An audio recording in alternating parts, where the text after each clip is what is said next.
আসসালামু আলাইকুম। সবাই কেমন আছেন? আজ আমরা ইসলামের এক মহান সৈনিকের কথা জানব। এক মহান সৈনিক।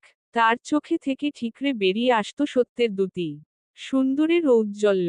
আবদুল্লাহ ইসলামের জন্য নিজের জীবনকে উৎসর্গ করে দিয়েছিলেন। উৎসর্গ করেছিলেন আল্লাহ এবং রাসূলের সাল্লাল্লাহু আলাইহি ওয়াসাল্লাম মহব্বতে ভালোবাসায়। আবদুল্লাহর সেই ভালবাসায় কোনো খাদ ছিল না। ছিল না কোনো কৃত্রিমতা। কি এক গভীর ভালোবাসায় পিতার 10 বছর আগেই হজরত আবদুল্লাহ ইসলামের ছায়াতলে আশ্রয় গ্রহণ করলেন। আবদুল্লাহর পিতার নাম আমর। আমর পুত্রের ইসলাম গ্রহণের 10 বছর পর ইসলাম কবুল করলেন। পিতা এবং পুত্র জনই এখন ইসলামের খাদেম।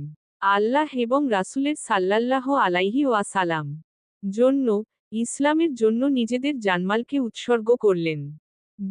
জনই মক্কা বিজয়ের পূর্বে মদিনায় হিজরত করলেন। ইসলাম গ্রহণের পর আবদুল্লাহ তার জীবনের অধিকাংশ সময় রাসূলের সাল্লাল্লাহু আলাইহি ওয়াসাল্লাম সাহচর্যে ব্যয় করেন। তিনি লেখাপড়া জানতেন। এজন্য রাসূলের কাছে থাকা অবস্থায় দয়ার নবীজি যখনই বলতেন, তিনি সাথে সাথেই তা লিখে রাখতেন। হোক না তা রাসূলের সাল্লাল্লাহু আলাইহি ওয়াসাল্লাম রাগান্বিত কিংবা শান্ত অবস্থায়। কোনো সাহাবী আবদুল্লাহকে বলতেন, রাসূল সাল্লাল্লাহু আলাইহি ওয়াসাল্লাম স্বাভাবিক বা শান্ত অবস্থায় যা বলেন সেটা লেখো। কিন্তু তার রাগানত অবস্থার কথাগুলো কি লিখে রাখা ঠিক এমনটি না করাই ভালো। বিষয়টি রাসূল সাল্লাল্লাহু আলাইহি ওয়াসাল্লাম জানার পর তিনি বললেন, কেন লিখবে না? অবশ্যই লিখবে। আমার সকল কথাই তুমি হুবহু লিখতে পার। কারণ, সত্য ছাড়া আমি আর কিছুই বলিনি, বলতে পারিনি। এই হলো আমাদের প্রাণপ্রিয় রাসূলের সাল্লাল্লাহু আলাইহি ওয়াসাল্লাম চরিত্র। কি অপরিসীম জোছনার পেলব! কি তার রূপ বৈচিত্র্য! যে মহান সেনাপতি এমন হন, সঙ্গত কারণে তার সৈনিক বা সাথীদের চরিত্রও কলুষমুক্ত, ভয়হীন, স্বপ্ন জাগানিয়া হওয়াই স্বাভাবিক। আবদুল্লাহ ছিলেন এমনি এক সাহসী সৈনিক। তিনি সত্য ছাড়া আর কিছুই বুঝতেন না। আবদুল্লাহ রাসূলের সাল্লাল্লাহু আলাইহি ওয়াসাল্লাম সান্নিধ্যে এমনভাবে ছিলেন, যেন মৌচাকে বসে আছে এমন মৌমাছি। দয়ার নবীজিও সাল্লাল্লাহু আলাইহি ওয়াসাল্লাম আবদুল্লাহকে প্রাণ দিয়ে ভালোবাসতেন। তাকে গুরুত্ব দিতেন সমান। আবদুল্লাহ তার পিতার চেয়েও বেশি ভালোবাসা পেয়েছেন রাসূলের সাল্লাল্লাহু আলাইহি ওয়াসাল্লাম, কেন পাবেন না? আবদুল্লাহ প্রায় সারাক্ষণই রাসূলের সাল্লাল্লাহু আলাইহি ওয়াসাল্লাম সান্নিধ্যে থাকতেন। এরপরও যদি একটু সময় পেতেন, সেটুকু তিনি ব্যয় করতেন দিনে রোজা রেখে এবং রাতে নামাজ আদায়ের মাধ্যমে। তিনি আল্লাহর ইবাদাতে এত বেশি মগ্ন হয়ে যেতেন যে, নিজের দুনিয়াবি সকল চাওয়া পাওয়া, আহার নিদ্রা, এমনকি স্ত্রী, সন্তান, পরিবারও তার কাছে তুচ্ছ হয়ে যেত। তিনি অন্য কোনো দিকে খেয়াল করার ফুরসতটুকু পেতেন না।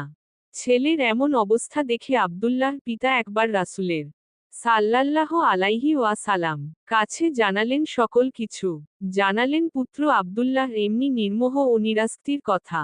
রাসূল সাল্লাল্লাহু আলাইহি ওয়াসাল্লাম সবকিছু শুনে আবদুল্লাহকে ডেকে বললেন, আবদুল্লাহ, রোজা রাখো, ইফতার করো, নামাজ পড়ো, বিশ্রাম নাও এবং স্ত্রী পরিজনের হকও আদায় করো। এটাই হলো আমার তরিকা। যে আমার তরিকা প্রত্যাখ্যান করবে সে আমার উম্মতের মধ্যে গণ্য হবে না। রাসূলের সাল্লাল্লাহু আলাইহি ওয়াসাল্লাম নির্দেশ বলে কথা। আবদুল্লাহ রাসূলের সাল্লাল্লাহু আলাইহি ওয়াসাল্লাম নির্দেশ অক্ষরে অক্ষরে পালন করলেন। হযরত আবদুল্লাহ স্বভাবে অত্যন্ত সাহসী। রাসূলের সাল্লাল্লাহু আলাইহি ওয়াসাল্লাম যুগে যতগুলো যুদ্ধ সংঘটিত হয়েছে, প্রত্যেকটিতে তিনি অংশগ্রহণ করেছেন। যুদ্ধের জন্য তার ওপর অর্পিত হতো সওয়ারি পশুর ব্যবস্থা ও জিনিসপত্র পরিবহনের দায়িত্ব। তিনি এ দায়িত্ব অত্যন্ত যত্ন ও নিষ্ঠার সাথে পালন করতেন। হযরত আবদুল্লাহ ইয়ারমুকের যুদ্ধে অত্যন্ত সাহসিকতার সাথে যুদ্ধ করেন। এই যুদ্ধে হযরত ওমর ইবনুল আসও তার নেতৃত্বের ঝান্ডা তুলে দেন আবদুল্লাহর হাতে। আবদুল্লাহ এই নেতৃত্বের ঝান্ডার মর্যাদা রক্ষা করেন। এই দুঃসাহসী সৈনিক, জ্ঞানের দিক দিয়ে আবার ছিলেন শ্রেষ্ঠত্বের অধিকারী।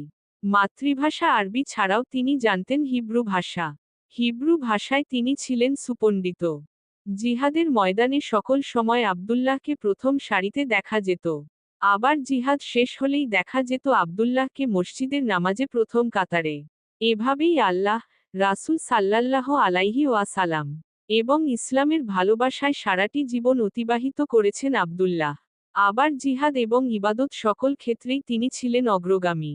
মহান রাব্বুল আলামিন এমনই জীবনই তো চান। অধিক পছন্দ করেন তিনি এমন সমর্পিত বান্দাকে।